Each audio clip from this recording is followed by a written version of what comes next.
गर्मियों की छुट्टियों में शर्मा परिवार पिकनिक मनाने के लिए एक घने जंगल में गया था। चारों ओर हरियाली थी, पक्षियों की चहचहाहट थी और ठंडी हवा बह रही थी। सब बहुत खुश थे।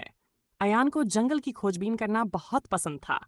खेल खेल में वह पेड़ों के पीछे छिपकर भागने लगा, लेकिन धीरे धीरे वह अपने माता पिता से दूर हो गया।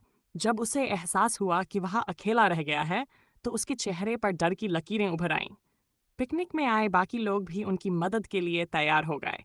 सबने जंगल में अलग अलग दिशाओं में जाकर खोजबीन शुरू की। दूसरी ओर अयान डरा हुआ था, लेकिन उसने हिम्मत नहीं हारी। वह शांत रहने की कोशिश करने लगा और सोचने लगा कि अब क्या करना चाहिए। तभी उसे पास की झाड़ियों में कुछ हलचल महसूस हुई। जब उसने ध्यान से देखा, तो उसकी सांसें थम गई। एक बड़ा तेंदुआ उसकी ओर घूर रहा था। अयान को याद आया कि उसकी किताबों में लिखा था कि जंगली जानवरों के सामने भागना नहीं चाहिए। उसने धीरे धीरे अपनी बाहें फैलाकर खुद को बड़ा दिखाने की कोशिश की और जोर से चिल्लाने लगा। तेंदुआ कुछ देर उसे देखता रहा और फिर पीछे हट गया। तभी जंगल के रेंजरों की एक टीम, जो पिकनिक स्थल के आसपास गश्त कर रही थी, ने अयान की आवाज़ सुनी।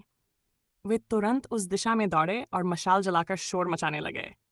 अयान की किस्मत अच्छी थी। रेंजरों की आवाज़ और रोशनी से तेंदुआ भाग गया। थोड़ी ही देर में अयान के माता पिता भी वहां पहुंच गए। माँ ने उसे गले से लगा लिया और पिता ने भावुक होकर कहा, बेटा तुम बहुत बहादुर हो। सभी की मदद से अयान सुरक्षित जंगल से बाहर आ गया।